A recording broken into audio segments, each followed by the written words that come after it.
National Weather Service in Nashville has issued a severe thunderstorm warning for central Davidson County in central Tennessee until 12:23 a.m. Central Standard Time Tuesday.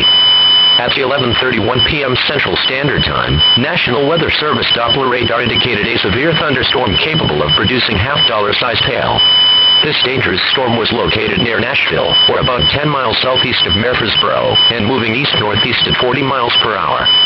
The severe thunderstorm will be near Nashville by 11:35 p.m. Central Standard Time. For your protection, move to an interior room on the lowest floor of your home or business. This storm has the potential to cause serious injury and significant property damage.